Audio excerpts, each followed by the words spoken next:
Spirit Airlines may have ceased operations, but a growing grassroots campaign is trying to ensure the ultra-low-cost carrier does not disappear from the skies.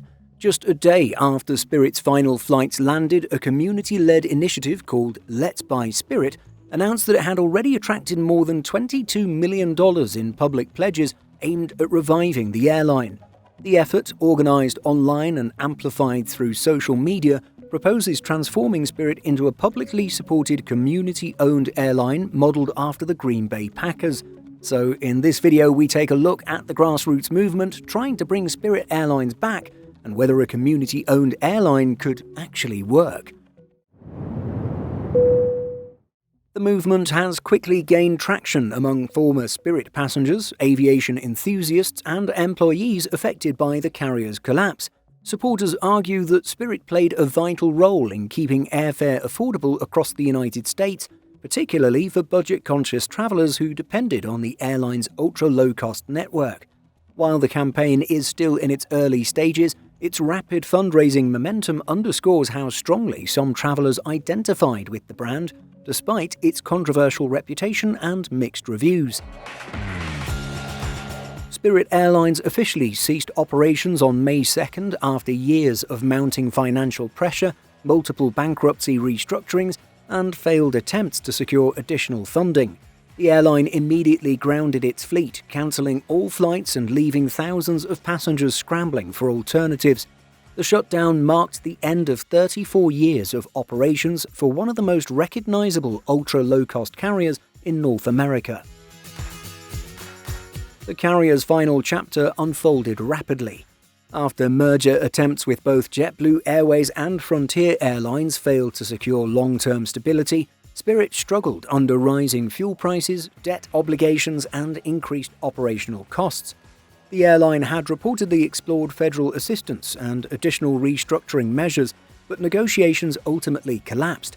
Spirit's final revenue flight landed in Dallas-Fort Worth International Airport shortly before the airline formally announced its shutdown. According to the organisers behind the Let's Buy Spirit campaign, the movement is designed to give ordinary travellers a direct stake in the future of low-cost aviation. The campaign's website describes Spirit as the people's carrier, arguing that affordable air travel should not disappear simply because traditional investors walked away from the company. Okay, I had a genius idea. Spirit Airlines just went bankrupt, right? There's more than 250 million individuals over the age of 18 in the United States. Now, if we took only 20% of them and paid basically the average fare of a Spirit Airlines flight, we could buy Spirit Airlines. I made that video a couple of hours ago, and now I literally created a website called letsbuyspirit.com so that we can all buy Spirit Airlines. People have pledged almost $100,000 to help buy Spirit Airlines. This started as a joke. This is clearly not becoming a joke. Hi, my name's Hunter. I really like airplanes. I guess I'm going to become maybe the CEO of the new Spirit. But for real, join the movement. Let's buy Spirit. Fuck it. Let's do it. The campaign has gained visibility largely through social media, particularly Instagram, where supporters have been sharing mock branding concepts, fundraising milestones, and proposals for a restructured airline.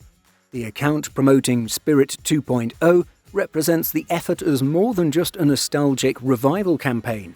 Instead, organisers frame it as an opportunity to rethink airline ownership in the United States. Under the proposed model, contributors would effectively help create a publicly supported airline with broad community participation rather than traditional corporate control. While details remain limited, the organisers have referenced the Green Bay Packers ownership structure, the NFL's only community-owned franchise.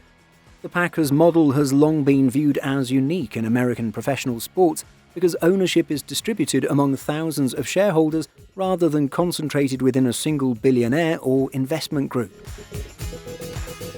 If the Spirit revival effort were to succeed, it would become one of the first major attempts to apply a similar structure to commercial aviation.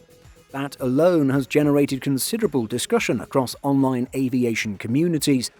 Airlines have historically relied on institutional investors, private equity groups, or large corporate structures to remain operational due to the industry's enormous capital requirements. The idea of a community-owned airline therefore represents both an ambitious financial challenge and a symbolic statement about Spirit's role in the broader market. Despite frequent criticism of ancillary fees, tight seating and operational disruptions, Spirit dramatically changed the pricing landscape in the United States over the past 2 decades. The airline's presence often forced larger competitors to lower fares on overlapping routes, benefiting millions of travelers who never actually flew Spirit themselves. The movement has also attracted attention due to the emotional response to Spirit's collapse. For many travelers, Spirit represented accessible air travel at a scale unmatched by legacy carriers. The airline connected smaller leisure markets, enabled ultra-cheap domestic vacations, and opened flying to passengers who otherwise may not have travelled frequently. Following the shutdown announcement, social media platforms were flooded with tributes, photos of final flights, and stories from long-time customers and employees. At the same time, skeptics have questioned whether a community-backed airline could realistically survive in today's aviation environment. The airline industry remains notoriously volatile, with razor-thin margins, fluctuating fuel costs, labour shortages, and intense competition. Even well-established carriers backed by major investment firms regularly struggle during economic downturns or operational disruptions. Reviving Spirit would likely require not only substantial capital but also regulatory approvals, fleet access, staffing, and a completely rebuilt operational structure. The organisers behind Let's Buy Spirit continue to promote the idea that the airline's future should belong to the people who actually use it. In an industry traditionally dominated by corporate consolidation and institutional ownership, that message alone has proven powerful enough to generate millions in public backing within just a day after Spirit's shutdown.